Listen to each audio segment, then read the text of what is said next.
നമസ്കാരം. 2025 current affairs സീരീസിൽ ഇന്നത്തെ ക്ലാസ്സിൽ 2025 സെപ്റ്റംബർ മാസത്തിലെ കേരളവുമായി ബന്ധപ്പെട്ട ഏറ്റവും പ്രധാനപ്പെട്ട വസ്തുതകളാണ് നമ്മൾ പഠിക്കുന്നത്. എനിക്ക് ഉറപ്പുണ്ട് ഇന്ന് ഈ ക്ലാസ്സിനകത്ത് പറയുന്ന പല കാര്യങ്ങളും വരാൻ പോകുന്ന പരീക്ഷകൾക്ക് ഉറപ്പായും ചോദിക്കുന്ന കാര്യങ്ങളായിരിക്കും. നിങ്ങൾ ഈ ക്ലാസ് കേട്ടാൽ അത് നിങ്ങൾക്ക് വ്യക്തമാവുകയും ചെയ്യും. അതുപോലെ തന്നെ ഇത്തിരി ദൈർഘ്യമുള്ള ക്ലാസ്സാണ്. പക്ഷേ ഈ ക്ലാസ് അവസാനം വരെ കേൾക്കുന്ന ഒരാൾക്ക് ഒരു സമ്മാനം ഈ ക്ലാസ്സിൻ്റെ അവസാനം വെച്ചിട്ടുണ്ട്. അവസാനം വരെ കേട്ടാൽ മാത്രമേ ആ സമ്മാനത്തിലോട്ട് നിങ്ങൾക്ക് എത്താനായിട്ട് പറ്റുള്ളൂ. അപ്പോൾ ആ സമ്മാനം എന്താണെന്ന് ഞാൻ ഇപ്പോൾ പറയുന്നില്ല, സർപ്രൈസ് പൊളിക്കുന്നില്ല. ക്ലാസ് അവസാനം വരെ കേൾക്കുക. അതുപോലെ ആസ്ഥ അക്കാഡമിയുടെ ഓൺലൈൻ കോഴ്സുകളിൽ പങ്കെടുക്കുന്നതിനും ഞങ്ങളുടെ മറ്റ് സേവനങ്ങൾക്കുമായി ആസ്ഥ അക്കാഡമി കേരള എന്ന ഞങ്ങളുടെ ലേണിംഗ് ആപ്പ് ഡൗൺലോഡ് ചെയ്യുക. ഇവിടെ നടക്കുന്ന ക്ലാസ്സുകളുടെ PDF നോട്ട്സിനായിട്ട് ഞങ്ങളുടെ ടെലഗ്രാം ചാനൽ കൂടി അംഗമാവുക. അപ്പോൾ നമുക്ക് ക്ലാസ്സിനകത്തോട്ട് വരാം. ഞാൻ അജിത് സുമേരു. ഏവർക്കും ആസ്ഥ അക്കാഡമിയുടെ യൂട്യൂബ് ചാനലിലേക്ക് സ്വാഗതം.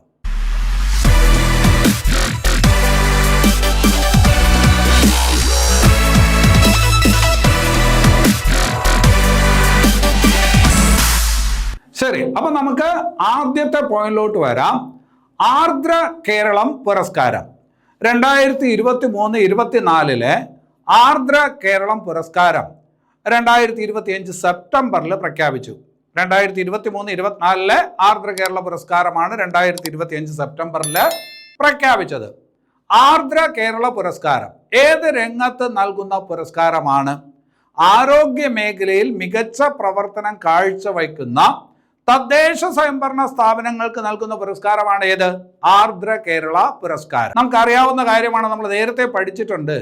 ഏറ്റവും മികച്ച തദ്ദേശ സ്വയംഭരണ സ്ഥാപനങ്ങൾക്ക് മൊത്തത്തിലുള്ള പ്രവർത്തനം വിലയിരുത്തി ഏറ്റവും മികച്ച തദ്ദേശ സ്വയംഭരണ സ്ഥാപനങ്ങൾക്ക് സംസ്ഥാന സർക്കാർ നൽകുന്ന പുരസ്കാരമുണ്ട്. നിങ്ങൾക്കറിയാം, അതാണ് സ്വരാജ് ട്രോഫി പുരസ്കാരം.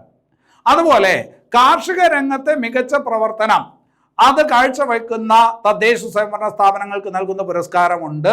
സംസ്ഥാന സർക്കാർ നൽകുന്ന പുരസ്കാരമാണ്. അതാണ് സി അച്യുത മേനോൻ പുരസ്കാരം. അല്ലെ, കാർഷിക രംഗത്ത് മികച്ച പ്രവർത്തനം കാഴ്ചവെക്കുന്ന തദ്ദേശ സ്വയംഭരണ സ്ഥാപനങ്ങൾക്ക് നൽകുന്ന പുരസ്കാരമാണ് സി അച്യുത മേനോൻ പുരസ്കാരം. കേരളത്തിലൊരു മുൻ മുഖ്യമന്ത്രിയാണ് ആര്? സി അച്യുത മേനോൻ. അതുപോലെ ആരോഗ്യ രംഗത്തെ മികച്ച പ്രവർത്തനം കാഴ്ചവെക്കുന്ന തദ്ദേശ സ്വയംഭരണ സ്ഥാപനങ്ങൾക്ക് നൽകുന്ന പുരസ്കാരമാണ്, ആരോഗ്യവകുപ്പ് നൽകുന്ന പുരസ്കാരമാണ് ആർദ്ര കേരളം പുരസ്കാരം. 2023 ആർദ്ര കേരള പുരസ്കാരം പ്രഖ്യാപിച്ചു. അപ്പൊ അത് തദ്ദേശ സ്വയംഭരണ സ്ഥാപനങ്ങൾക്കാണല്ലോ നൽകുന്നത്.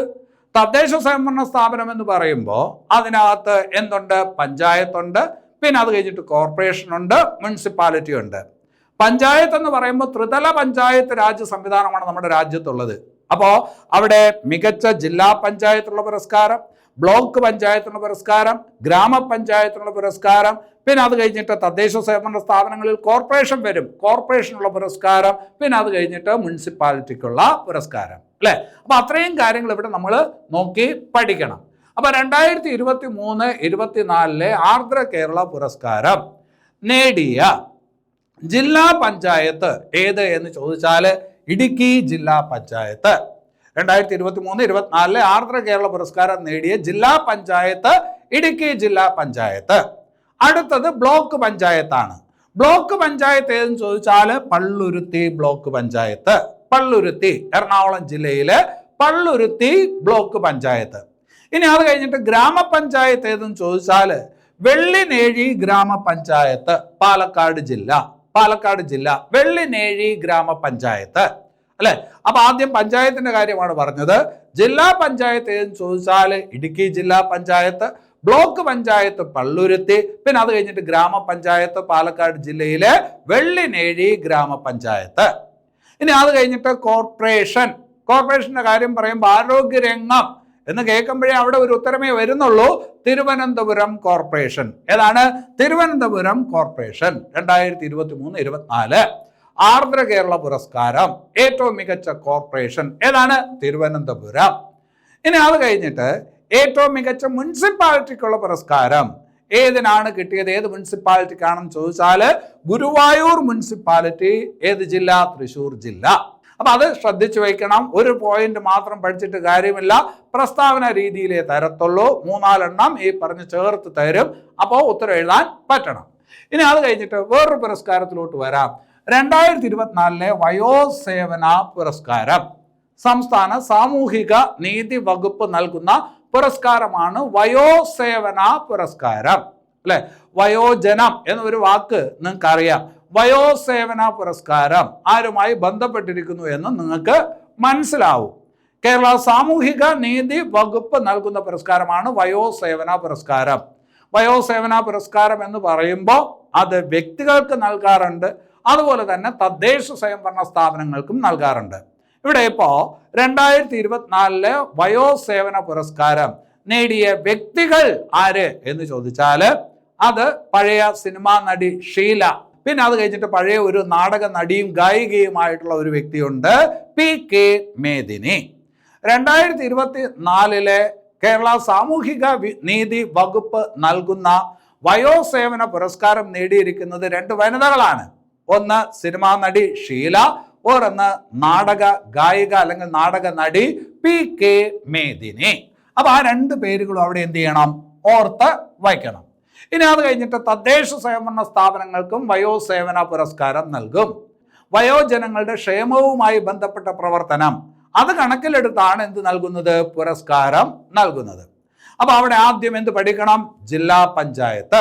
ജില്ലാ പഞ്ചായത്ത് ഏതെന്ന് ചോദിച്ചാൽ കാസർഗോഡ് വയോസേവന പുരസ്കാരം 2024 മികച്ച ജില്ലാ പഞ്ചായത്ത് കാസർഗോഡ്. ഇനി അത് കഴിഞ്ഞിട്ട് എന്താണ്, ബ്ലോക്ക് പഞ്ചായത്ത്. ബ്ലോക്ക് പഞ്ചായത്ത് അത് മാനന്തവാടി ബ്ലോക്ക് പഞ്ചായത്ത്, വയനാട് ജില്ലയിലെ മാനന്തവാടി ബ്ലോക്ക് പഞ്ചായത്ത്. ഇനി അടുത്തതെന്ന് പറയുന്നത് ഗ്രാമപഞ്ചായത്താണ്. അത് ഒളവണ്ണ ഗ്രാമപഞ്ചായത്ത്, കോഴിക്കോട് ജില്ലയിലെ ഒരു ഗ്രാമപഞ്ചായത്താണ് ഒളവണ്ണ. അപ്പോൾ 2024 വയോസേവന പുരസ്കാരം ലഭിച്ച ജില്ലാ പഞ്ചായത്ത് ഏതെന്ന് ചോദിച്ചാൽ കാസർഗോഡ്, ബ്ലോക്ക് പഞ്ചായത്ത് ഏത് എന്ന് ചോദിച്ചു കഴിഞ്ഞാൽ മാനന്തവാടി, ഗ്രാമപഞ്ചായത്ത് ഏതെന്ന് ചോദിച്ചാൽ ഒളവണ്ണ. തീർന്നോ? ഇല്ല. ഇനി അവിടെ എന്തുകൂടി ഉണ്ട്, കോർപ്പറേഷനും മുനിസിപ്പാലിറ്റിയും കൂടി ഉണ്ട്. അപ്പോൾ 2024 വയോസേവന പുരസ്കാരം നേടിയ കോർപ്പറേഷൻ ഏതെന്ന് ചോദിച്ചാൽ അതിനകത്ത് ഒരു സംശയവും ആർക്കും വരത്തില്ല. അത് ഏത് കോർപ്പറേഷനാണ്? കൊച്ചി കോർപ്പറേഷൻ. കൊച്ചി കോർപ്പറേഷൻ. ഞാൻ എന്തുകൊണ്ടാണ് ഒരു സംശയവും വരത്തില്ല എന്ന് പറഞ്ഞത്? നമ്മൾ നേരത്തെ പഠിച്ചിട്ടുണ്ട് അല്ലെ. ലോകാരോഗ്യ സംഘടന വയോജന സൗഹൃദ നഗരമായിട്ട് പ്രഖ്യാപിച്ച നഗരം, കേരളത്തില് ഏത് നഗരത്തെയാണ് ലോകാരോഗ്യ സംഘടന വയോജന സൗഹൃദ നഗരമായിട്ട് പ്രഖ്യാപിച്ചത്? അത് കൊച്ചിയെയാണ് അല്ലെ. ദക്ഷിണേന്ത്യയിലെ തന്നെ ആദ്യത്തെ വയോജന സൗഹൃദ നഗരം എന്നുള്ള ബഹുമതിയാണ് കൊച്ചിക്കുള്ളത്. അപ്പോ സംസ്ഥാന സർക്കാർ അല്ലെങ്കിൽ സാമൂഹിക നീതി വകുപ്പ് വയോസേവന പുരസ്കാരം ഒരു കോർപ്പറേഷന് നൽകുന്നു എങ്കിൽ ആർക്ക് നൽകണം? കൊച്ചി കോർപ്പറേഷൻ നൽകണം. കൊച്ചി കോർപ്പറേഷൻ നൽകണം അല്ലെ. അപ്പോൾ വയോസേവന പുരസ്കാരം 2024 മികച്ച കോർപ്പറേഷൻ ഏതാണ്? അത് കൊച്ചി. ഇനി മുനിസിപ്പാലിറ്റി ഏത് ചോദിച്ചാൽ നെടുമങ്ങാട് മുനിസിപ്പാലിറ്റിയാണ്. നെടുമങ്ങാട് മുനിസിപ്പാലിറ്റി എവിടെയാണ്? നെടുമങ്ങാട് മുനിസിപ്പാലിറ്റി തിരുവനന്തപുരം ജില്ല. അപ്പൊ അത് ശ്രദ്ധിച്ച് വയ്ക്കണം. ഇനി അത് കഴിഞ്ഞിട്ട് തമിഴ്നാട് സർക്കാർ നൽകുന്ന പുരസ്കാരമാണ് MS സുബ്ബലക്ഷ്മി പുരസ്കാരം. MS സുബ്ബലക്ഷ്മി പുരസ്കാരം 2023 MS സുബ്ബലക്ഷ്മി പുരസ്കാരം 2025 തമിഴ്നാട് സർക്കാർ പ്രഖ്യാപിച്ചു. ഇപ്പോൾ നൽകുന്നത് 2023 പുരസ്കാരമാണ്. MS സുബ്ബലക്ഷ്മി പുരസ്കാരം 2023 തമിഴ്നാട് സർക്കാർ സംഗീത ലോകത്ത് അല്ലെങ്കിൽ രംഗത്ത് നൽകുന്ന പുരസ്കാരമാണ് ഏത്? MS സുബ്ബലക്ഷ്മി പുരസ്കാരം. അപ്പൊ 2023 MS സുബ്ബലക്ഷ്മി പുരസ്കാരം ലഭിച്ചത് ഒരു മലയാളിക്കാണ്. മലയാളത്തിന്റെ ഗാനഗന്ധർവനാണ്. ആര് എന്ന് പറയേണ്ട കാര്യമില്ലല്ലോ. ആർക്കാണ്? KJ യേശുദാസ്. KJ യേശുദാസ്. അതുപോലെ മറ്റൊരു പ്രധാനപ്പെട്ട ബഹുമതി 2023 ഫാൽക്കെ പുരസ്കാരം, ദാദാ സാഹബ് ഫാൽക്കെ പുരസ്കാരം. നിങ്ങൾക്ക് അറിയാവുന്ന കാര്യമാണ്. സിനിമാ രംഗത്ത് ഇന്ത്യയിൽ നൽകുന്ന ഏറ്റവും ഉയർന്ന പുരസ്കാരമാണ് ഏത്? ദാദാ സാഹബ് ഫാൽക്കെ പുരസ്കാരം. 1969 ഏർപ്പെടുത്തിയ പുരസ്കാരം. 1969 ദാദാ സാഹബ് ഫാൽക്കെ പുരസ്കാരം ആദ്യം നേടിയതാരാണ്? ദേവിക റാണി. അല്ലെ? 2023 ദാദാ സാഹേബ് ഫാൽക്കെ പുരസ്കാരം ആർക്ക് ലഭിച്ചു? നിങ്ങൾക്കറിയാം, മോഹൻലാലിനാണ്. ദാദാ സാഹേബ് ഫാൽക്കെ പുരസ്കാരം നേടുന്ന ആദ്യത്തെ മലയാളിയാണോ മോഹൻലാൽ? ഒരിക്കലും അല്ല. അതിനു മുമ്പ് ഒരാൾക്ക് ലഭിച്ചിട്ടുണ്ട്. അത് ചലച്ചിത്ര സംവിധായകൻ അടൂർ ഗോപാലകൃഷ്ണന് ലഭിച്ചിട്ടുണ്ട്. അടൂർ ഗോപാലകൃഷ്ണന് ശേഷം ദാദാ സാഹേബ് ഫാൽക്കെ പുരസ്കാരം നേടുന്ന രണ്ടാമത്തെ മലയാളിയാണ് ആര്? മോഹൻലാൽ. ഒരു കാര്യം കൂടി ശ്രദ്ധിച്ചു വെക്കണം. ദാദാ സാഹേബ് ഫാൽക്കെ പുരസ്കാരം നേടുന്ന ഏറ്റവും പ്രായം കുറഞ്ഞ വ്യക്തി ആര് എന്ന് ചോദിച്ചാൽ അത് മോഹൻലാലാണ്. ദാദാ സാഹേബ് ഫാൽക്കെ പുരസ്കാരം 1969 ഏർപ്പെടുത്തി. ദേവിക റാണിക്ക് ആദ്യം ലഭിച്ചു. ആ പുരസ്കാരം നേടുന്ന ആദ്യ മലയാളി അടൂർ ഗോപാലകൃഷ്ണൻ, രണ്ടാമത്തെ മലയാളി മോഹൻലാല്. ഏറ്റവും പ്രായം കുറഞ്ഞ ദാദാ സാഹേബ് ഫാൽക്കെ പുരസ്കാര ജേതാവ് ആരെന്ന് ചോദിച്ചാൽ അതിന്റെ ഉത്തരവും ഏത് തന്നെയാണ്? മോഹൻലാൽ എന്ന് തന്നെയാണ്. അപ്പൊ അതൊന്ന് ശ്രദ്ധിച്ച് വയ്ക്കുക. ഇനി അത് കഴിഞ്ഞിട്ട് മറ്റൊരു പുരസ്കാരത്തിലോട്ട് വരാം. 2025 സ്വദേശി സമ്മാൻ പുരസ്കാരം ദേശീയ തലത്തിൽ നൽകുന്ന പുരസ്കാരമാണ്. 2025 സ്വദേശി സമ്മാൻ പുരസ്കാരം ഇത് വ്യക്തികൾക്ക് നൽകാറുണ്ട്, സ്ഥാപനങ്ങൾക്ക് നൽകാറുണ്ട്. 2025 സ്വദേശി സമ്മാൻ പുരസ്കാരം ലഭിച്ചത് കേരളത്തിലെ ഒരു പൊതുമേഖലാ സ്ഥാപനത്തിനാണ്. ഏതാണ് ആ സ്ഥാപനം? ഞാൻ പറയാതെ തന്നെ നിങ്ങൾക്കറിയാം. അത് ഏത് സ്ഥാപനമാണ്? KSFE. ഏതാണ്? KSFE അല്ലെ? അപ്പോൾ 2025 സ്വദേശി സമ്മാൻ പുരസ്കാരം നേടിയ സ്ഥാപനമാണ്, കേരളത്തിലെ പൊതുമേഖലാ സ്ഥാപനമാണ് KSFE. നിങ്ങൾ നേരത്തെ പഠിച്ചിട്ടുണ്ട്, രാജ്യത്ത് ആദ്യമായിട്ട് 1 ലക്ഷം കോടി രൂപയുടെ ബിസിനസ് നടത്തുന്ന MNBC ആണ് KSFE എന്ന് പഠിച്ചിട്ടുണ്ട്. Miscellaneous non banking finance corporation. രാജ്യത്ത് ആദ്യമായിട്ട് 1 ലക്ഷം കോടി രൂപയുടെ ബിസിനസ് നടത്തുന്ന, അതായത് ഈ പറഞ്ഞ മിസലേനിയസ് നോൺ ബാങ്കിങ്, അതായത് ബാങ്ക് ഇതര ധനകാര്യ സ്ഥാപനം ആണ് ഏതെന്ന് പഠിച്ചിട്ടുണ്ട്? KSFE എന്ന് നമ്മൾ പഠിച്ചിട്ടുണ്ട് അല്ലെ?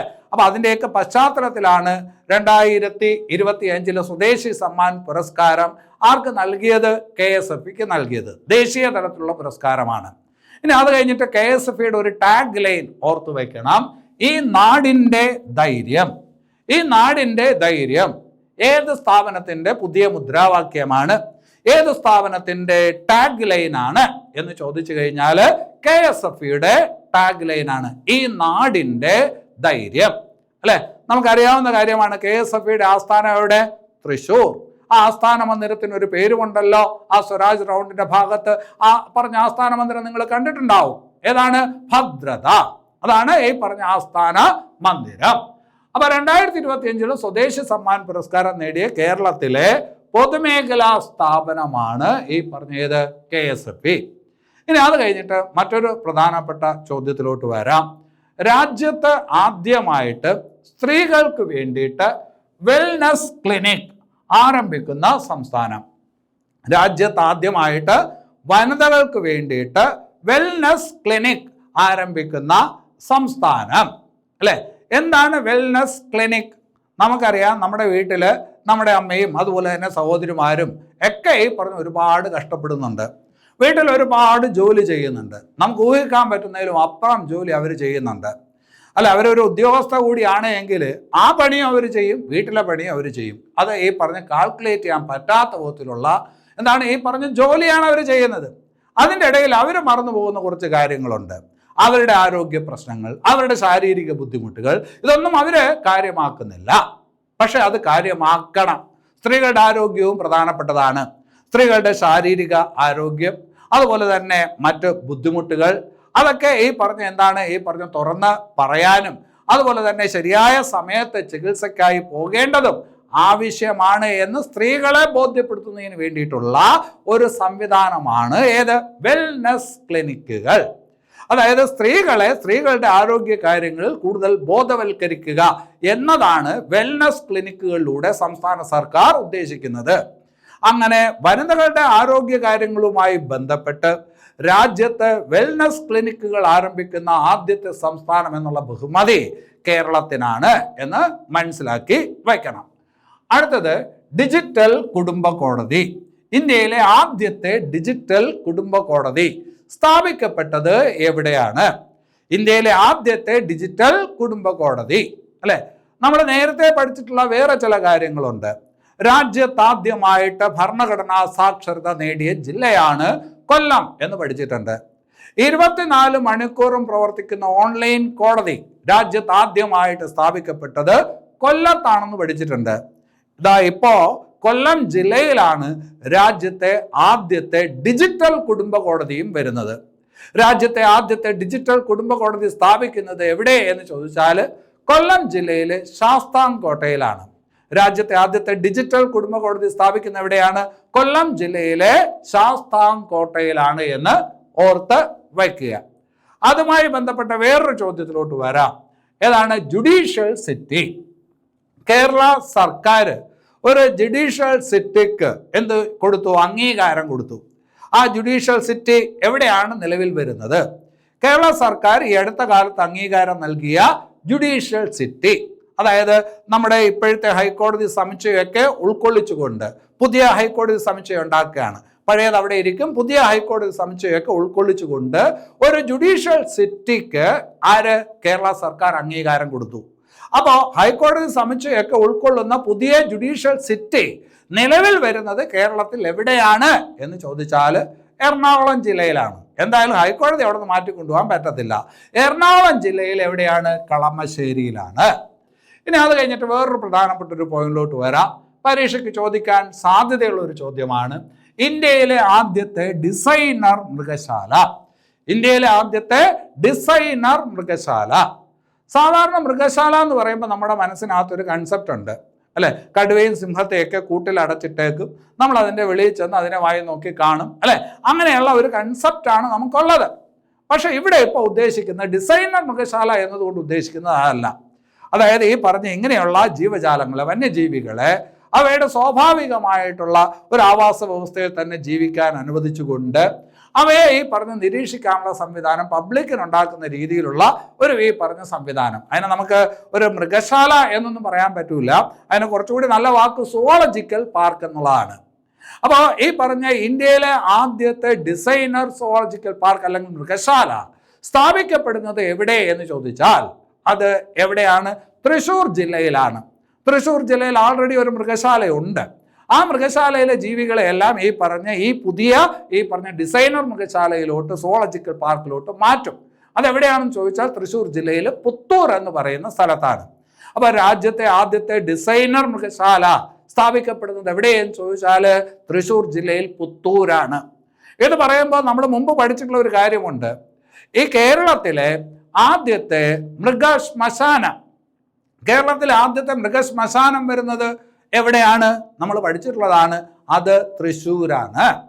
അതുപോലെ തന്നെ കേരളത്തിലെ ആദ്യത്തെ റോബോട്ടിക് പാർക്ക് നിലവിൽ വരുന്നത് എവിടെ? അതും തൃശ്ശൂരാണെന്ന് പഠിച്ചിട്ടുണ്ട്.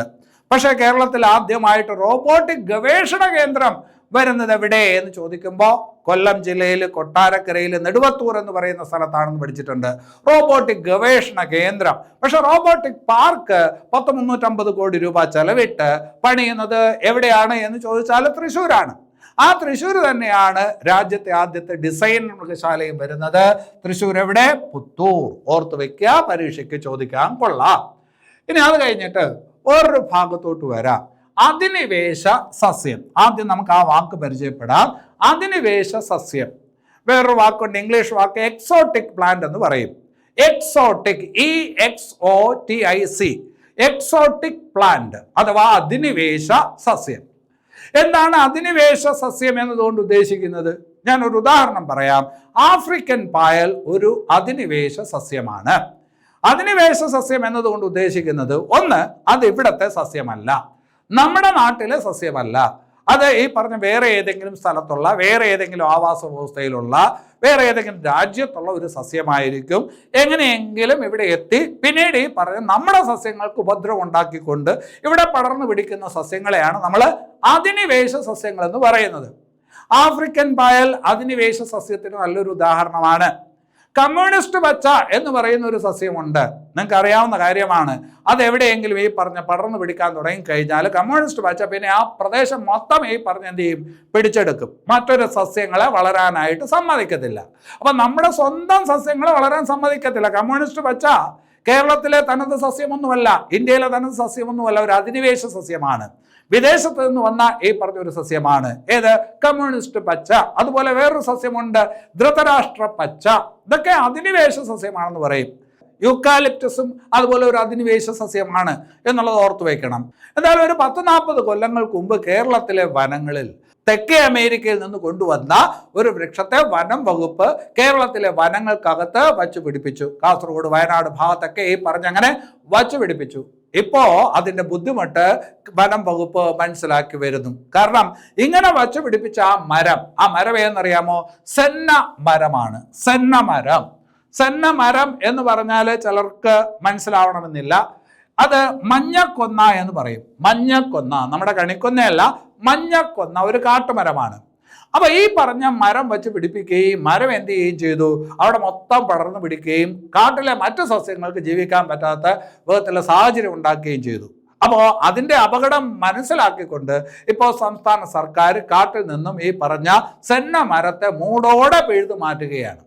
അപ്പോൾ സംസ്ഥാന വനം വകുപ്പ് പൂർണ്ണമായിട്ടും കാടുകളിൽ നിന്ന് പടിയിറക്കിക്കൊണ്ടിരിക്കുന്ന അധിനിവേശ സസ്യം ഏത് എന്ന് ചോദിച്ചാൽ അത് സെന്ന മരമാണ്, മഞ്ഞക്കൊന്നയാണ്. പരീക്ഷയ്ക്ക് ചോദിക്കാൻ കൊള്ളാവുന്ന നല്ല ഒരു ചോദ്യമാണ്. വനവുമായി ബന്ധപ്പെട്ട് ഏതെങ്കിലും പരീക്ഷ നിങ്ങൾ എഴുതുന്നുണ്ടെങ്കിൽ ആ പരീക്ഷയ്ക്കൊക്കെ ഈ ചോദ്യം മസ്റ്റ് ആയിരിക്കും. ശരി, അടുത്ത ഒരു ചോദ്യത്തിലോട്ട്. മനുഷ്യ വന്യജീവി സംഘർഷം. പത്രം എടുത്ത് തുറന്നു കഴിഞ്ഞാൽ സ്ഥിരം വരുന്ന വാർത്തയാണ് മനുഷ്യ വന്യജീവി സംഘർഷം. അല്ലെ, പുലി ഈ പറഞ്ഞ പാലുകാരനെ കടിച്ചുകൊണ്ട് പോയി, പിന്നെ അത് കഴിഞ്ഞിട്ട് ഈ പറഞ്ഞ അങ്ങനെ ആന ചവിട്ടിക്കൊന്നു, ഇഷ്ടം പോലെ വാർത്തകൾ സ്ഥിരം വരുന്നുണ്ട്. മനുഷ്യ വന്യജീവി സംഘർഷം. ഈ മനുഷ്യ വന്യജീവി സംഘർഷമൊക്കെ ഉണ്ടായി കഴിഞ്ഞാൽ അവിടോട്ട് ഈ പറഞ്ഞ വനം വകുപ്പിന്റെ റാപ്പിഡ് റെസ്പോൺസ് ടീം വരും. വിളിച്ചു പറഞ്ഞ് ഈ പറഞ്ഞ 2 ദിവസം കഴിയുമ്പോഴായിരിക്കും ഇവരെ എത്തുന്നത്. അതിനു മുമ്പ് ആനയോ കടുവയോ ഒക്കെ കാണിക്കാൻ പറ്റുന്നത് പലതുമൊക്കെ കാണിച്ചു കൂട്ടിയിരിക്കും. അപ്പോൾ ഈ റാപ്പിഡ് റെസ്പോൺസ് ടീം വരുന്നതിന് മുമ്പ് ഈ പറഞ്ഞ മനുഷ്യ വന്യജീവി സംഘർഷം പരമാവധി കുറയ്ക്കുന്നതിന് വേണ്ടിയിട്ട് സംസ്ഥാന സർക്കാർ ഈ ജനജാഗ്രതാ സമിതികൾ ഈ പറഞ്ഞ ഉണ്ടാക്കിയെടുക്കാനായിട്ട് നിർദ്ദേശിച്ചിട്ടുണ്ട്. ജനജാഗ്രതാ സമിതികൾ. അപ്പൊ ഈ ജനജാഗ്രതാ സമിതികൾ ഉണ്ടാക്കേണ്ട ഒരു പ്രതികരണ സേനയുണ്ട്. അതിനെയാണ് പ്രാഥമിക പ്രതികരണ സേന എന്ന് പറയുന്നത്. പ്രാഥമിക പ്രതികരണ സേന എന്ന് പറഞ്ഞാൽ ഈ പറഞ്ഞ ഫോറസ്റ്റ് റെസ്പോൺസ് ടീം വരുന്നതിന് മുമ്പ് മനുഷ്യ വന്യജീവി സംഘർഷം, അതിൻ്റെ ഈ പറഞ്ഞ ദോഷം പരമാവധി ലഘൂകരിക്കുന്നതിന് വേണ്ടിയിട്ട് പ്രാഥമിക പ്രതികരണ സേന എന്ന് പറയുന്ന ഒരു സേനയെ ആര് രൂപീകരിക്കും? ജനജാഗ്രത സമിതികൾ രൂപീകരിക്കും. വനവുമായി ബന്ധപ്പെട്ട ജനജാഗ്രതാ സമിതി ഒരു സ്ഥലത്തുണ്ട് എങ്കിൽ അതിൻ്റെ അധ്യക്ഷൻ എന്ന് പറയുന്നത് പഞ്ചായത്ത് പ്രസിഡന്റ് ആയിരിക്കും. അപ്പൊ ഈ ജനജാഗ്രതാ സമിതിയുടെ അധ്യക്ഷനാണ് ഈ പ്രാഥമിക പ്രതികരണ സേനയിലെ അംഗങ്ങളെ നിയമിക്കുന്നത്. പ്രാഥമിക പ്രതികരണ സേന. ആ പ്രാഥമിക പ്രതികരണ സേനയിലെ അംഗങ്ങളെ നിയമിക്കാനുള്ള ഉത്തരവാദിത്തം ആർക്ക് എന്ന് ചോദിച്ചാൽ ജനജാഗ്രതാ സമിതിയുടെ അധ്യക്ഷനാണ്. അങ്ങനെ രൂപീകരിക്കുന്ന ജനജാഗ്രത സമിതിയിൽ ഏറ്റവും കുറഞ്ഞത് 5 അംഗങ്ങളെങ്കിലും ഉണ്ടായിരിക്കണം. അപ്പോ മനുഷ്യ വന്യജീവി സംഘർഷം ദിവസവുമുള്ള ഈ പറഞ്ഞ വാക്കാണ്, കേൾക്കുന്ന വാക്കാണ്. അതുമായി ബന്ധപ്പെട്ട് പരീക്ഷയ്ക്ക് ചോദിക്കാൻ കൊള്ളാവുന്ന ഒരു ചോദ്യം അല്ലെങ്കിൽ കുറച്ച് കാര്യങ്ങളാണ് ഇപ്പോൾ ഞാൻ പറഞ്ഞത്. അപ്പൊ അത്രയും കാര്യങ്ങൾ ഓർത്ത് വയ്ക്കുക. ആ ഭാഗത്തു നിന്ന് പരീക്ഷയ്ക്ക് ഒരു ചോദ്യം ചോദിച്ചാൽ ഇനി നിങ്ങൾക്ക് ഉത്തരം എഴുതാനായിട്ട് പറ്റും. ഇമ്പോർട്ടൻ്റ് ആയിട്ടുള്ള ഒരു പോയിന്റ് ആണ്. ഇനി അത് കഴിഞ്ഞിട്ട് എന്താണ് operation Numkhor? Operation Numkhor. Operation Numkhor. Numkhor എന്ന് പറയുന്ന വാക്ക് മലയാളമല്ല എന്ന് നമുക്ക് എല്ലാവർക്കും അറിയാം. പിന്നെ അത് ഹിന്ദിയാണോ? അല്ല, അത് ഈ പറഞ്ഞൊരു ഭൂട്ടാൻ വാക്കാണ്. ഭൂട്ടാനീസ് വാക്കാണ് നുംഖോർ. നുംഖോർ എന്ന് പറയുന്ന വാക്കിന്റെ അർത്ഥം തന്നെ വാഹനം എന്നാണ്. എന്താണ് നുംഖോർ എന്ന് പറയുന്ന വാക്കിന്റെ അർത്ഥം? എന്താണ്? വാഹനം. അപ്പൊ എന്താണ് ഓപ്പറേഷൻ നുംഖോർ? വാഹനവുമായി ബന്ധപ്പെട്ടിരിക്കുന്നു. ഭൂട്ടാൻ സൈന്യം ഈ പറഞ്ഞ ഉപേക്ഷിച്ച കുറേ വാഹനങ്ങളുണ്ട്. ആ വാഹനങ്ങളെ ഭൂട്ടാനിൽ നിന്ന് കടത്തി ഇന്ത്യയിലോട്ട് കൊണ്ടുവന്നു. ഇന്ത്യയിലോട്ട് അനധികൃതമായിട്ട് കടത്തിക്കൊണ്ടുവന്നു, അനധികൃതമായിട്ട് രജിസ്റ്റർ ചെയ്തു, നികുതി വെട്ടിച്ച് ഈ പറഞ്ഞത് എന്ത് ചെയ്തു? ഇവിടെ ഈ പറഞ്ഞ ഒരുപാട് ആൾക്കാരിലോട്ട് വിറ്റ് തീർത്തു. ഒരു ഈ പറഞ്ഞ സംഘം ആൾക്കാര്. അപ്പൊ ആ പറഞ്ഞ സംഘത്തിലെ ആൾക്കാരെ പിടിക്കാൻ വേണ്ടിയിട്ട് ഇന്ത്യൻ കസ്റ്റംസ് നടത്തിയ, രാജ്യവ്യാപകമായി നടത്തിയ ഒരു ഓപ്പറേഷൻ. ആ ഓപ്പറേഷന് കൊടുത്തിരിക്കുന്ന പേരാണ് ഓപ്പറേഷൻ നുംഖോർ. അല്ലെ, ഇത് കേരളത്തിൽ ഒരുപാട് ചലനമുണ്ടാക്കി. നമ്മുടെ പ്രധാനപ്പെട്ട അല്ലെങ്കിൽ നമുക്ക് വേണ്ടപ്പെട്ട സിനിമാ നടന്മാർ പൃഥ്വിരാജ്, അതുപോലെ തന്നെ ദുൽഖർ സൽമാൻ, അല്ലെ, പിന്നെ അത് കഴിഞ്ഞിട്ട് അമിത് ചക്കാലക്കലോ അങ്ങനെ ഒരു നടനുണ്ട്. ഈ പറഞ്ഞ ആൾക്കാരുടെയൊക്കെ ഈ പറഞ്ഞ വണ്ടികളുമായി ബന്ധപ്പെട്ട കാര്യങ്ങൾ കസ്റ്റംസ് പരിശോധിക്കുകയും ചിലരിൽ നിന്ന് വണ്ടി പിടിച്ചെടുക്കുകയും ചെയ്തു. അപ്പൊ അതുകൊണ്ട് ഈ പറഞ്ഞ ഓപ്പറേഷൻ നുങ്കോർ നമുക്ക് പരിചയമുണ്ട്. അപ്പൊ അതെന്താണ് സംഭവം എന്ന് മനസ്സിലാക്കിയാൽ മതി. അനധികൃത വാഹന കടത്ത് എവിടെ നിന്ന്? ഭൂട്ടാനിൽ നിന്ന്. എന്നിട്ട് നികുതി വെട്ടിക്കുന്നു, പിന്നെ അത് കഴിഞ്ഞിട്ട് അനധികൃതമായിട്ട് രജിസ്റ്റർ ചെയ്ത് വിൽക്കുന്നു. അതാണ് സംഭവം. അത് അന്വേഷിക്കുന്നതാണ് ഓപ്പറേഷൻ നുങ്കോർ. ഇനി അത് കഴിഞ്ഞിട്ട് വേറൊരു ഭാഗത്തോട്ട് വരാം. ഈ അടുത്ത കാലത്ത് വയനാട് തുരങ്കപാത നമ്മുടെ മുഖ്യമന്ത്രി ഉദ്ഘാടനം ചെയ്തു. വയനാട് തുരങ്കപാത, അല്ലെ, നമുക്കറിയാവുന്ന കാര്യമാണ്. വയനാട്ടിലെ ആൾക്കാരുടെ ഏറ്റവും വലിയ പ്രശ്നം എന്ന് പറയുന്നത് യാത്രാക്ലേശമാണ്.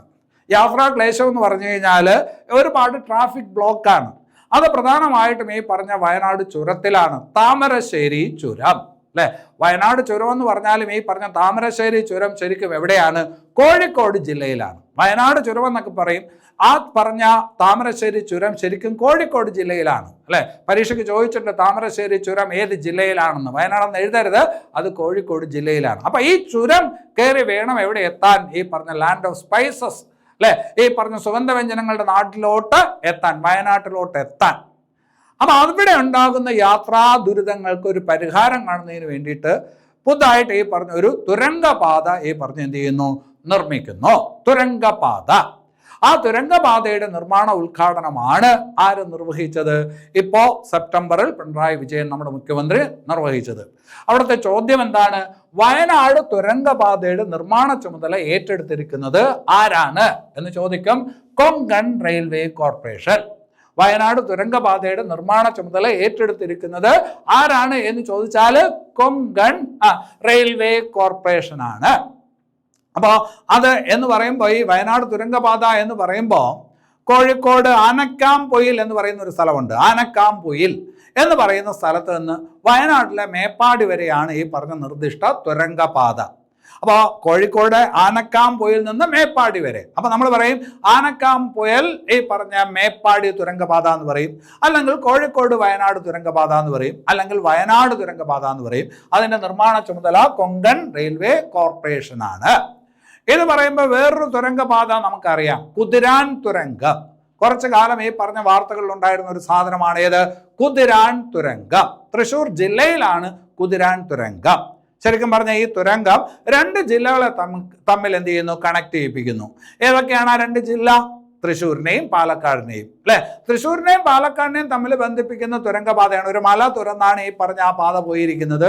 അതാണ് ഈ പറഞ്ഞ കുതിരാൻ തുരങ്കം. അതുപോലെ ഒരു തുരങ്കപാതയാണ് ഏത്? അതിനേക്കാൾ ബൃഹത്തായ ഒരു തുരങ്കപാതയാണ് ഇത്. ഏത്? വയനാട് തുരങ്കപാത. ഓർത്ത് വയ്ക്കണം. ഇനി അത് കഴിഞ്ഞിട്ട് നല്ലൊരു ചോദ്യമാണ്. ഞാൻ നേരത്തെ പറഞ്ഞു, ലോകാരോഗ്യ സംഘടന വയോജന സൗഹൃദ നഗരമായിട്ട് ഏതിനെ പ്രഖ്യാപിച്ചു? കൊച്ചിയെ പ്രഖ്യാപിച്ചു എന്ന് നമ്മൾ പഠിച്ചിട്ടുണ്ട്.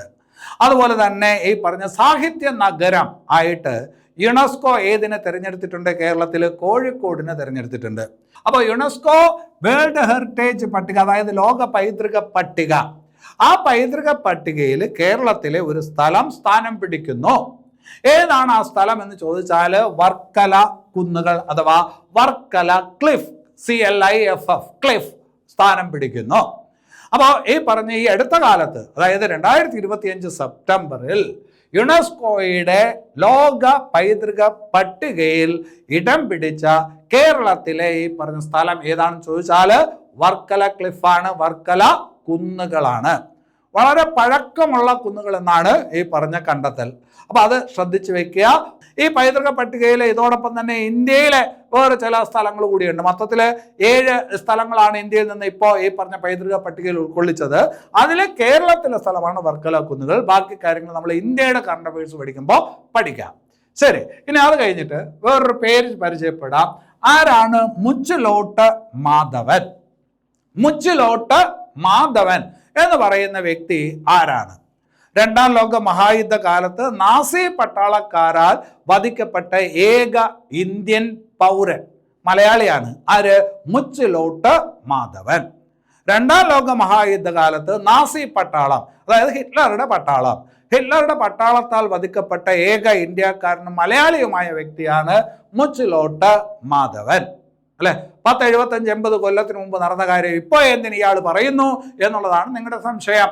ഈ അടുത്ത കാലത്ത് അദ്ദേഹത്തിന്റെ ജീവിതവുമായി ബന്ധപ്പെട്ട ഒരു നാടകം അവതരിപ്പിക്കുകയും അത് വാർത്തകളിൽ നിറഞ്ഞു നിൽക്കുകയും ചെയ്തായിരുന്നു. ആ നാടകത്തിന്റെ പേരാണ് അന്തിത്തോറ്റം. അന്തിത്തോറ്റം അല്ലെ, അന്തിത്തോറ്റം എന്ന് പറയുന്ന നാടകം. അന്തിത്തോറ്റം എന്ന് പറയുന്ന നാടകം മുച്ചിലോട്ട് മാധവന്റെ ഈ പറഞ്ഞ മരണത്തിന് തൊട്ടു മുമ്പുള്ള ഈ പറഞ്ഞ മണിക്കൂറുകളെ കുറിച്ച് സംസാരിക്കുന്ന, ആ സമയത്ത് അയാളുടെ ഈ പറഞ്ഞ മനോവ്യാപാരങ്ങളെ കുറിച്ച് സംസാരിക്കുന്ന ഒരു നാടകമാണ്. ഏത്? അന്തിത്തോറ്റം. അത് ഈ പറഞ്ഞ ഫ്രഞ്ച് ഭാഷ, ജർമ്മൻ ഭാഷ, മലയാള ഭാഷ, ഈ ഭാഷകളൊക്കെ കൂടി സമന്വയിപ്പിച്ചുകൊണ്ട് ചെയ്തിരിക്കുന്ന ഒരു നാടകമാണ് അന്തിത്തോറ്റം എന്ന് പറയുന്ന നാടകം. അപ്പൊ ആ നാടകം വാർത്തകളിൽ നിറഞ്ഞു നിന്നു. അതിലൂടെ ആ പറഞ്ഞ ആളുടെ പേര് കുറച്ച് പേർ കൂടി അറിഞ്ഞു.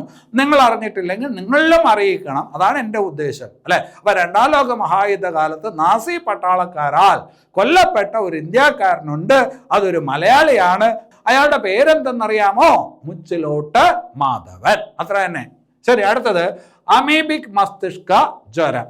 നമുക്കറിയാം, കുറച്ച് കാലങ്ങളായിട്ട് ഈ പറഞ്ഞ പത്രവാർത്തകളിൽ ഇങ്ങനെ നിറഞ്ഞു നിൽക്കാന് അമീബിക് മസ്തിഷ്ക ജ്വരം എന്ന് പറയുന്നത് ഒരു പ്രോട്ടോസോവയാണ് ഉണ്ടാക്കുന്നത്.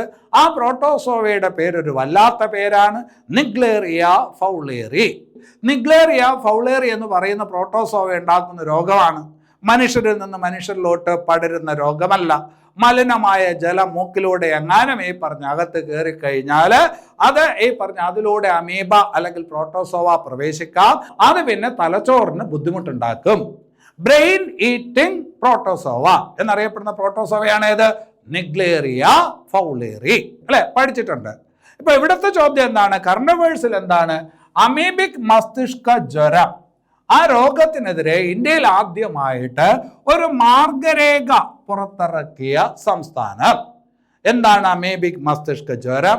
അത് എങ്ങനെയൊക്കെ പടരുന്നു, അതിൻ്റെ ചികിത്സ എങ്ങനെ വേണം എന്നിങ്ങനെയുള്ള രീതിയിൽ ഒരു മാർഗരേഖ അമീബിക് മസ്തിഷ്ക ജ്വരം എന്ന് പറയുന്ന രോഗത്തിനെതിരെ ആദ്യമായിട്ട് പുറത്തിറക്കിയ സംസ്ഥാനം ഏത് എന്ന് ചോദിച്ചാൽ അത് കേരളമാണ്. കേരളമാണ്, അല്ലെ. കോഴിക്കോട്, മലപ്പുറം ജില്ലകളിലാണ് ഈ രോഗം വ്യാപകമായിട്ട് കണ്ടുവരുന്നത്. എങ്കിലും ഈ പറഞ്ഞ രോഗം അമീബിക് മസ്തിഷ്ക ജ്വരം കേരളത്തിൽ ആദ്യമായിട്ട് കുറച്ച് കാലങ്ങൾക്ക് മുമ്പ്, വർഷം ഓർമ്മയില്ല, കുറച്ച് കാലങ്ങൾക്ക് മുമ്പ് 2011 എൻ്റെ ഓർമ്മ, റിപ്പോർട്ട് ചെയ്യപ്പെട്ടത് എവിടെ എന്ന് ചോദിച്ചാൽ അത് ആലപ്പുഴ ജില്ലയിലാണ്. ഇതുപോലെ നമ്മൾ പഠിച്ചിട്ടുണ്ട് വെസ്റ്റ് നൈൽ പനി. വെസ്റ്റ് നൈൽ പനി ആദ്യമായിട്ട് റിപ്പോർട്ട് ചെയ്യപ്പെട്ടതും എവിടെയാണ്? ആലപ്പുഴയിലാണ്. 2014 അങ്ങനെയാണ്, ആലപ്പുഴയിലാണ്, അല്ലെ. ഇതുപോലെ നമ്മൾ പഠിച്ചിട്ടുണ്ട് നിപ്പ വൈറസ്, നിപ്പ രോഗം. നിപ്പ ആദ്യമായിട്ട് ഈ പറഞ്ഞ കേരളത്തിൽ റിപ്പോർട്ട് ചെയ്യപ്പെടുന്നത് കോഴിക്കോടാണെന്നും പഠിച്ചിട്ടുണ്ട്. അതൊക്കെ ഒന്ന് ഓർത്തു വയ്ക്കുക. ഇപ്പോൾ അമീബിക് മസ്തിഷ്ക ജ്വരം, ആ രോഗത്തിനെതിരെ മാർഗരേഖ പുറത്തിറക്കിയ സംസ്ഥാനം, ആദ്യ സംസ്ഥാനമാണ് ഏത്? കേരളം. ഇനി അത് കഴിഞ്ഞിട്ട് ഒരു വനിതയെ പരിചയപ്പെടാം, ഷേർലി വാസു. പരിചയപ്പെട്ടിട്ട് കാര്യമില്ല, ഇപ്പോൾ അവരില്ല, മരണപ്പെട്ടു. 2025 സെപ്റ്റംബറിൽ മരണപ്പെട്ട ഒരു വനിതയാണ് ഷേർലി വാസു. എന്താണ് അവരുടെ പ്രസക്തി, എന്താണ് അവരുടെ പ്രാധാന്യം എന്ന് ചോദിച്ചാൽ, കേരളത്തിലെ ആദ്യത്തെ ഫോറൻസിക് സർജനാണ്. കേരളത്തിലെ ആദ്യത്തെ ഫോറൻസിക് സർജൻ. എന്താണ് ഫോറൻസിക് സർജൻ? ഒരു ഈ പറഞ്ഞ കൊലപാതകം ചെയ്യപ്പെട്ട ഒരു വ്യക്തി, അല്ലെ, അങ്ങനെയുള്ള ഒരാളുടെ ഈ പറഞ്ഞ എന്താണ് ശവശരീരം ഈ പറഞ്ഞ പോസ്റ്റ്മോർട്ടത്തിനോട്ട് കൊണ്ടുവരുമ്പോൾ പോലീസ് സർജൻ ആയിരിക്കും അതെന്ത് ചെയ്യുന്നത്? പോസ്റ്റ്മോർട്ടം ചെയ്യുന്നത്, അല്ലെ. അത് കുറ്റകൃത്യങ്ങൾ അതെങ്ങനെ സംഭവിച്ചു, അതിൻ്റെ തെളിവുകളും കാര്യങ്ങളും ഒക്കെ പറയാൻ പറ്റുന്ന വിധത്തിൽ ആ പറഞ്ഞ കുത്ത് എങ്ങനെയുള്ള കുത്താണ്, ഏത് ആയുധം കൊണ്ടുള്ള കുത്താണ് എന്നൊക്കെ പറയാൻ പറ്റുന്ന വിധത്തിലുള്ള ഒരു സർജൻ ആയിരിക്കും പോസ്റ്റ്മോർട്ടം കൈകാര്യം ചെയ്യുന്നത്, പോലീസ് സർജൻ ആയിരിക്കും. അപ്പൊ അങ്ങനെയുള്ള ആളെയാണ് നമ്മൾ ഈ പറഞ്ഞ ഫോറൻസിക് സർജൻ എന്ന് പറയുന്നത്. കേരളത്തിലെ ആദ്യത്തെ വനിതാ ഫോറൻസിക് സർജനാണ്.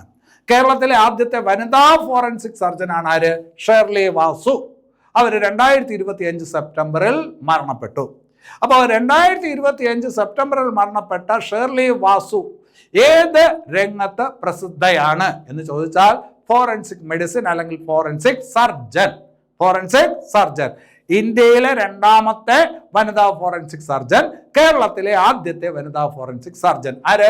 ഷേർലി വാസു. അവരുടെ ഒരു പുസ്തകമുണ്ട്, പോസ്റ്റ്മോർട്ടം ടേബിൾ. അപ്പൊ അത് ഓർത്ത് വെക്കണം, പോസ്റ്റ്മോർട്ടം ടേബിൾ. അട്ടോപ്സി എന്ന് പറയുന്ന ഒരു വാക്കുണ്ട് ഇംഗ്ലീഷിൽ, AUTOPSY. AUTOPSY എന്താണ് അട്ടോപ്സി? അട്ടോപ്സി എന്ന് പറഞ്ഞാൽ പോസ്റ്റ്മോർട്ടം. പോസ്റ്റ്മോർട്ടം എന്നുള്ളതിന്റെ ഒരു പകരം വാക്കാണ് ഏത്? അട്ടോപ്സി. ഇംഗ്ലീഷ് വൊക്കാബുലറിയിൽ ഫോറിൻ വേർഡ്സ് ഒക്കെ ചോദിക്കുന്നത് പരീക്ഷയ്ക്കുണ്ട് എങ്കിൽ അവിടെ ഈ പറഞ്ഞ് ചോദിക്കാൻ കൊള്ളാവുന്ന ചോദ്യമാണ്. അട്ടോപ്സി മീൻസ് പോസ്റ്റ്മോർട്ടം. പോസ്റ്റ്മോർട്ടം എന്തല്ല, മലയാളം വാക്കല്ല. അപ്പൊ അത് അട്ടോപ്സി എന്നുള്ള വാക്കിന് പോസ്റ്റ്മോർട്ടം എന്നാണ് അർത്ഥം. ഇനി അത് കഴിഞ്ഞിട്ട് ഒരു വിത്തിനെ പരിചയപ്പെടാം. കരിമുണ്ട ഒരു വിത്താണ്. ഏത് ഈ പറഞ്ഞ ഇനത്തിന്റെ വിത്താണ് കരിമുണ്ട?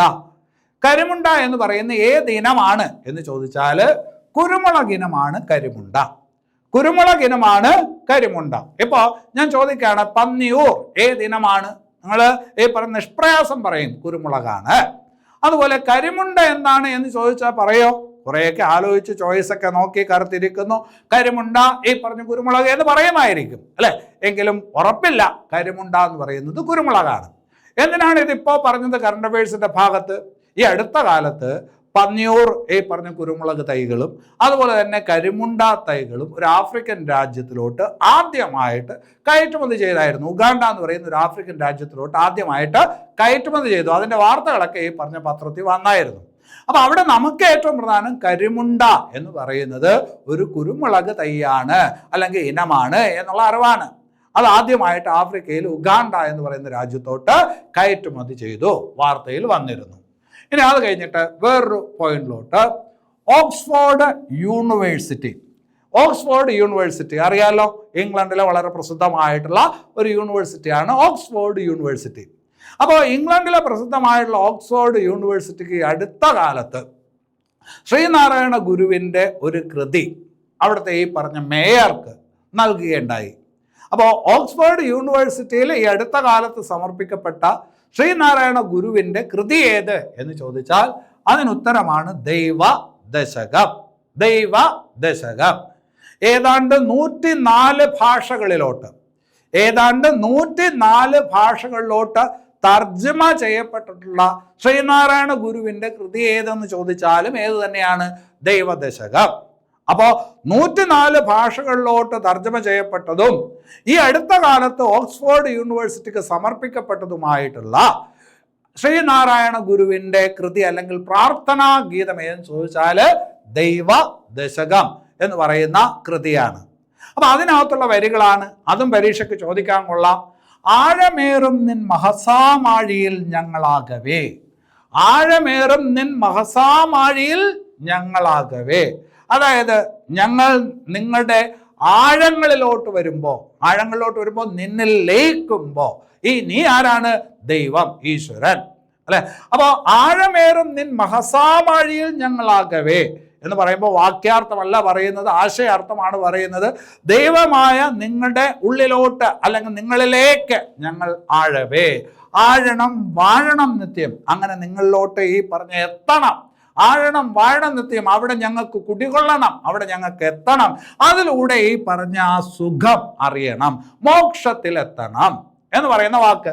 അപ്പൊ ആഴമേറും നിൻ മഹസാമാഴിയിൽ ഞങ്ങളാകവേ, ആഴണം വാഴണം നിത്യം, വാഴണം വാഴണം സുഖം. ഈ വരികൾ ആരുടെ പ്രാർത്ഥനാ ഗീതത്തിലുള്ളതാണ്? ശ്രീനാരായണ ഗുരുവിന്റെ ദൈവദശകം എന്ന് പറയുന്ന പ്രാർത്ഥനാ ഗീതത്തിലെ വരികളാണ്. അപ്പൊ അത് ഒന്ന് ഈ പറഞ്ഞ് നമ്മൾ ഇതൊന്ന് ആലോചിച്ച് നോക്കിക്കഴിഞ്ഞാൽ ഇതിൻ്റെ ഈ പറഞ്ഞൊരു ഡെപ്ത് മനസ്സിലാവും. ഞാൻ പറഞ്ഞത് കൂട്ടണ്ട, അതെനിക്ക് അത്രത്തോളം വിവരം ഉള്ളത് കൊണ്ടാണ്. പക്ഷെ ഇതിൻ്റെ ഈ പറഞ്ഞ ഒരു ആഴം നിങ്ങൾ മനസ്സിലാക്കി കഴിഞ്ഞാൽ, ഈ വരികളുടെ ഈ പറഞ്ഞ ഉള്ളു മനസ്സിലാക്കി കഴിഞ്ഞാൽ മനസ്സിലാവും നമ്മളെല്ലാവരും അത്രത്തോളം ഈ പറഞ്ഞ എവിടെ ഈ പറഞ്ഞ ദൈവത്തിലോട്ട് അടുക്കാൻ ശ്രമിക്കുന്ന ആൾക്കാരാണ്, ആ നന്മയിൽ ലയിക്കാൻ ശ്രമിക്കുന്ന ആൾക്കാരാണ്, ആ പറഞ്ഞ ആ പരമമായ സത്യത്തിലോട്ട് എത്താൻ ശ്രമിക്കുന്ന ആൾക്കാരാണ്. അതിലൂടെയാണ് ശാശ്വതമായിട്ടുള്ള സുഖവും അതുപോലെ തന്നെ മോക്ഷവും നമുക്ക് ലഭിക്കുന്നത്. അതിനു വേണ്ടിയിട്ട് ഞാൻ സദാ ആഗ്രഹിക്കുന്നു എന്നൊക്കെയുള്ള ഒരർത്ഥമാണ് ഈ വരികൾക്ക് ഉള്ളത്. ഏതിലെ വരി? ദൈവദശകം. ദൈവദശകം ഒന്ന് ഓർത്ത് വായിക്കണം. ഇനി അത് കഴിഞ്ഞിട്ട് സാഹിത്യരംഗത്ത് ചില പുസ്തകങ്ങൾ പരിചയപ്പെടാം.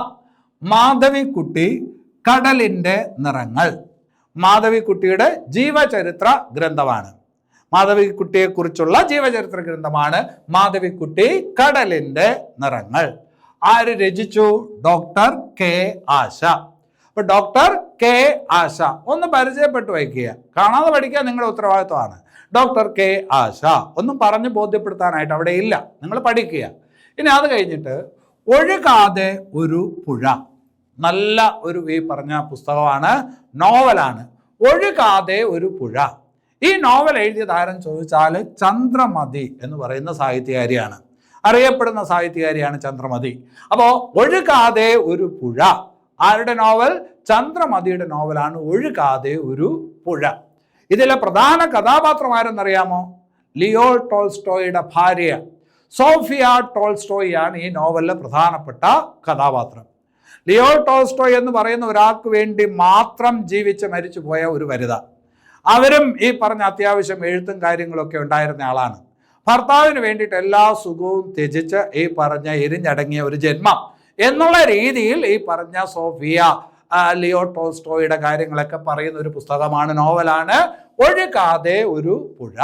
അപ്പൊ അതിലെ കഥാപാത്രത്തിന്റെ പ്രസക്തി കൊണ്ട് പരീക്ഷയ്ക്ക് ചോദിക്കാൻ കൊള്ളാവുന്ന ചോദ്യം കൂടിയാണ്. അപ്പൊ അത് ശ്രദ്ധിച്ചു വയ്ക്കുക. ഇനി അത് കഴിഞ്ഞിട്ട് പുന്നപ്ര വയലാർ ചരിത്രരേഖകൾ ഈ കൃതിയുടെ രചന നിർവഹിച്ചത് ആര് എന്ന് ചോദിച്ചാൽ RK ബാബുരാജ്. ഈ അടുത്ത കാലത്ത് പ്രസിദ്ധീകരിക്കപ്പെട്ട ഒരു പുസ്തകമാണ് പുന്നപ്ര വയലാർ ചരിത്രരേഖകൾ. പുന്നപ്ര വയലാറുമായി ബന്ധപ്പെട്ട് സംഭവങ്ങളുമായി ബന്ധപ്പെട്ട് ഒരുപാട് കഥയും നോവലുകളും ഒക്കെ ഉണ്ടെങ്കിലും ശരിക്കും ചരിത്രം പറയുന്ന കൃതികൾ വളരെ കുറവാണ്. അപ്പൊ ആ ശ്രേണിയിലോട്ട് വരുന്ന ഒരു നല്ല ഒരു കൃതിയായിട്ടാണ് ഈ പറഞ്ഞ കൃതിയെ പരിഗണിക്കുന്നത്. അതുകൊണ്ട് അത് ശ്രദ്ധിച്ചു വെക്കുക. നമുക്ക് പുന്നപ്ര വയലാർ സമരമൊക്കെ പഠിക്കാനുള്ളതാണ്. പുന്നപ്ര വയലാർ ചരിത്രരേഖകൾ എന്ന് പറയുന്നത് ആര് രചിച്ച കൃതിയാണ് എന്ന് ചോദിച്ചാൽ RK ബാബുരാജ്. ഇനി അത് കഴിഞ്ഞിട്ട് 2025 കേരള ക്രിക്കറ്റ് ലീഗ് അല്ലെ, നമ്മൾ IPL മാതൃകയിൽ കേരളത്തിലും ഈ പറഞ്ഞ ഒരു ക്രിക്കറ്റ് ലീഗ് ഉണ്ട് അല്ലെ, KCL എന്ന് പറയും, കേരള ക്രിക്കറ്റ് ലീഗ്. 2024 പ്രഥമ കേരള ക്രിക്കറ്റ് ലീഗ് നടന്നത്. അന്ന് കിരീടം നേടിയത് കൊല്ലം സെയിലേഴ്സ് ആണ്. 2025 കേരള ക്രിക്കറ്റ് ലീഗ് കിരീടം നേടിയത് സഞ്ജു സാംസന്റെ ടീമാണ്. ആ ടീം കൊച്ചി ബ്ലൂ ടൈഗേഴ്സ് ആണ്, കൊച്ചി ബ്ലൂ ടൈഗേഴ്സ്.